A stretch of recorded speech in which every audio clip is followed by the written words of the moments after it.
A cross being carried through the streets of Jerusalem. A disciple who can't stop shaking.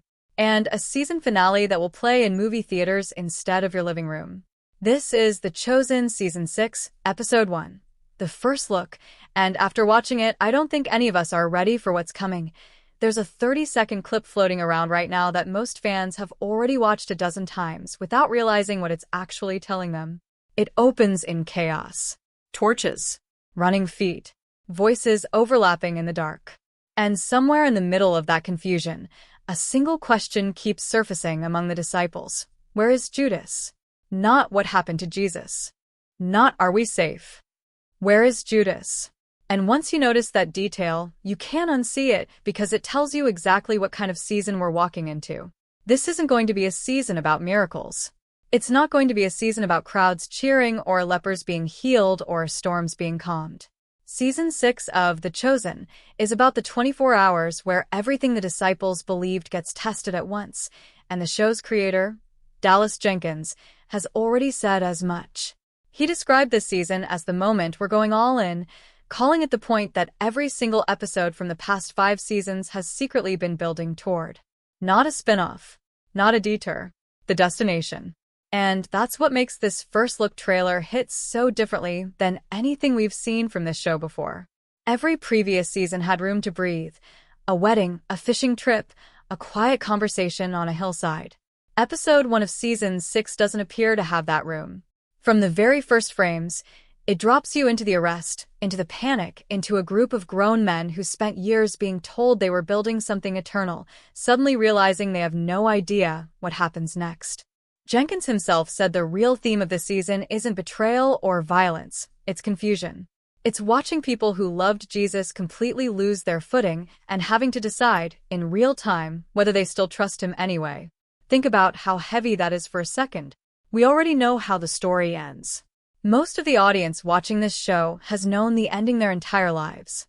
But The Chosen has never really been about the ending. It's been about the people standing inside the moment, not knowing it yet. And Episode 1 seems built entirely around that gap between what we know and what they don't. Now here's where the production side of this gets genuinely interesting, because this wasn't an easy season to make. Reports from the set described it as arguably the toughest shoot the cast and crew have gone through in the show's entire run. Jonathan Roumie, who plays Jesus, spoke about it back when filming wrapped, and he didn't sugarcoat it. He called it one of the most sacred, painful, and defining moments in human history to portray, and used 3 words to describe the experience: heavy, humbling, and holy. That's not typical press junket language. That's someone telling you, before you've even seen the footage, that what's coming is going to cost something emotionally, both to watch and to make. And when you put that next to the official synopsis Prime Video released, it starts to make even more sense. The line they chose to describe this season is almost brutally direct.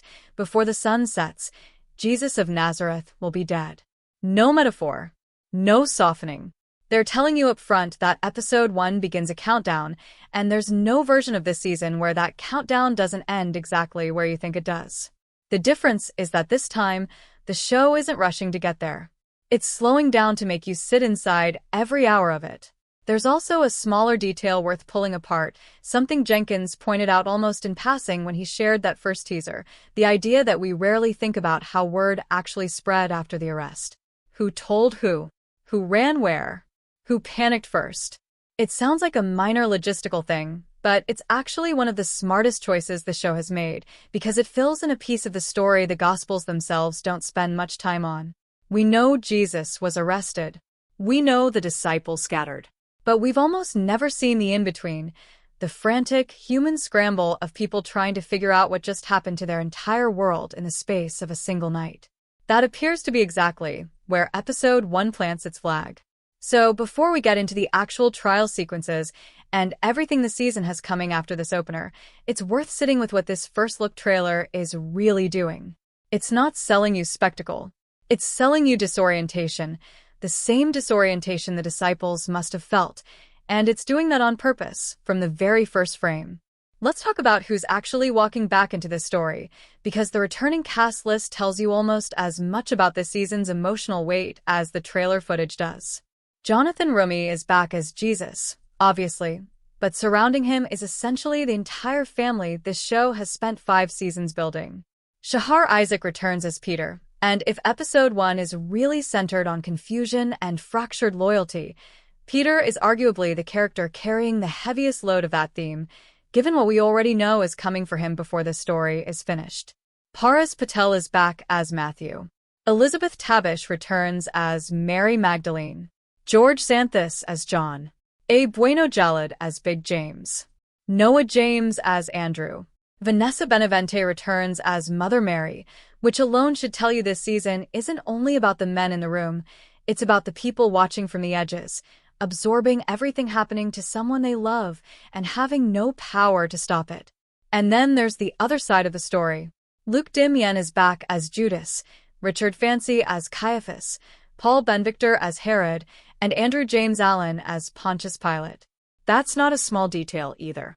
Season 6 isn't just reuniting the disciples, it's reuniting every major power player who's going to determine how this ends. When a show brings back that many antagonists and authority figures at once, it usually means the story is about to widen out beyond just Jesus and his followers, into the political machinery that was quietly working in the background the whole time. Now, here's something worth sitting with for a second, because it changes how you should watch episode 1 once it actually drops. This isn't a self-contained hour. The season is being released 3 episodes at once on November 15th, with the remaining episodes following weekly through December 6th. That structure matters. It means episode 1 was never designed to resolve anything. It's designed to drop you into the chaos and then hold you there on purpose, without letting you exhale until at least episode 3. Whoever's editing that first look trailer clearly understood that, because the pacing feels less like a trailer and more like the opening minute of a film that refuses to slow down for you. And that brings us to maybe the boldest choice this show has ever made. The season finale, the crucifixion sequence itself, isn't airing on Prime Video at all. It's being released as a standalone theatrical film in spring 2027. Think about that for a moment. A streaming series is asking its audience to leave their homes, buy a ticket, and sit in a theater to watch the ending. Dallas Jenkins actually explained why, and his reasoning is worth repeating because it reframes everything about how seriously this production is taking the material. He said that everyone already knows the basic outline of the crucifixion, but almost nobody has really sat with the why behind it, the actual mechanics and emotional weight of those 24 hours. According to Jenkins, once they realized what they were building, a single television episode couldn't hold it. It needed to be a full theatrical event, and they wrote and filmed the entire season with that endpoint already in mind. That's a massive statement of confidence for a crowd-funded biblical drama to make. And it's not an empty one.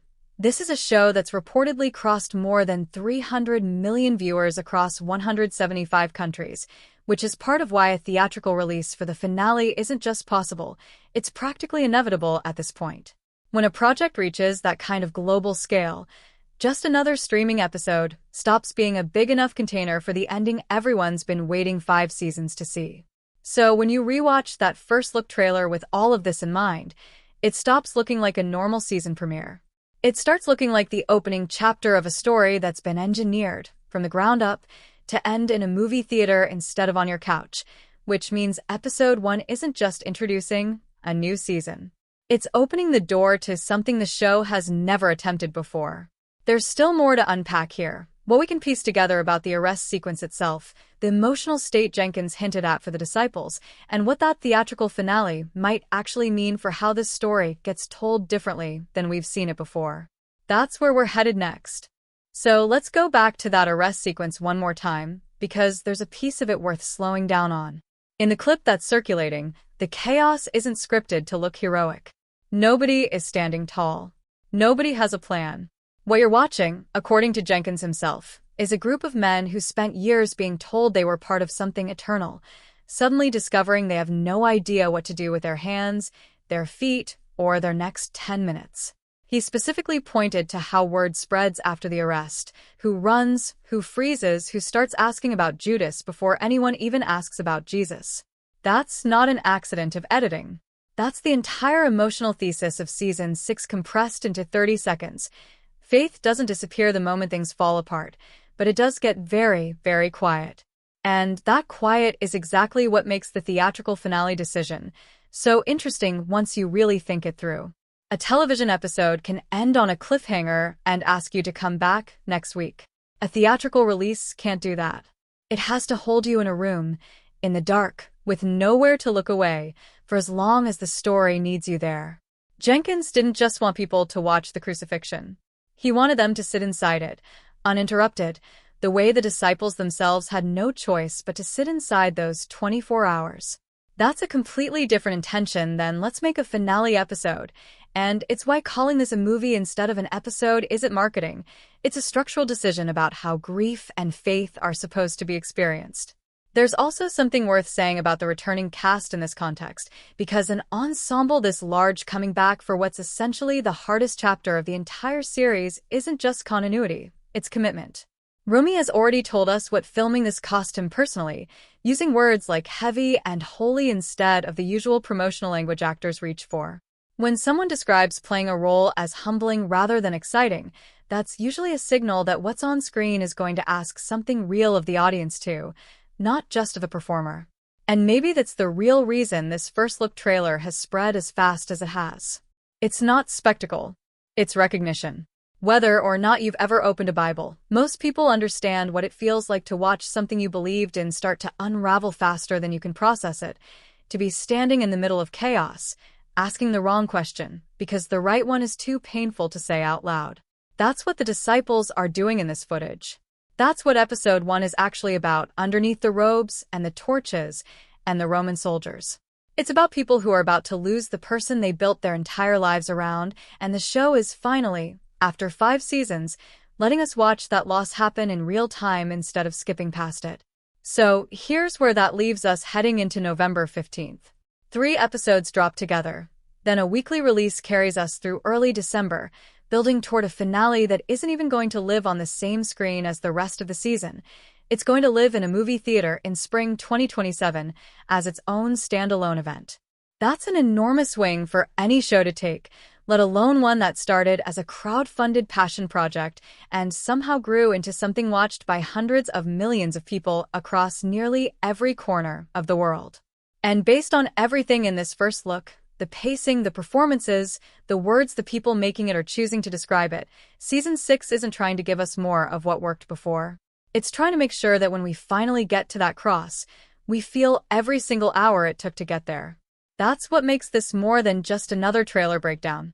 This is the beginning of the hardest story The Chosen has ever told, and based on what we've seen so far, it sounds like everyone involved knew exactly how much that story deserved to be honored. If this breakdown helped you understand what's actually coming in Season 6, do me a favor and hit that like button. It genuinely helps this channel keep bringing you this kind of deep dive the moment new footage drops. And if you haven't already, subscribe, because we're going to be covering every trailer, every teaser, and every update between now and November 15th. Let me know down in the comments, what part of this first look hit you the hardest? I'll see you in the next one. Okay, stepping back from the breakdown for a second. Here's my honest take on this first look. Visually, it's the most restrained The Chosen has ever looked, and I mean that as a compliment. There's no sweeping score trying to tell you how to feel, no oversized dramatic staging. It's handheld, it's close, it's uncomfortable in the right ways. That's a hard tone to pull off with a story this familiar, and from what's shown here, it actually works. Where I'm a little more cautious is pacing. Cramming this much emotional weight into a 30-second teaser makes for a great trailer, but it also raises the bar incredibly high for the full episode to actually deliver that same tension for a full hour without losing momentum. Trailers are edited to hit hard.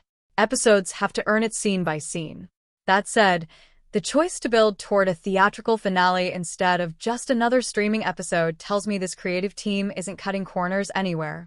If episode 1 is this deliberate about atmosphere over spectacle, I think Season 6 has a real shot at being the most emotionally serious chapter this show has produced. It's not a perfect judgment yet. We've only seen a fraction of it, but as a first impression, it earns the anticipation.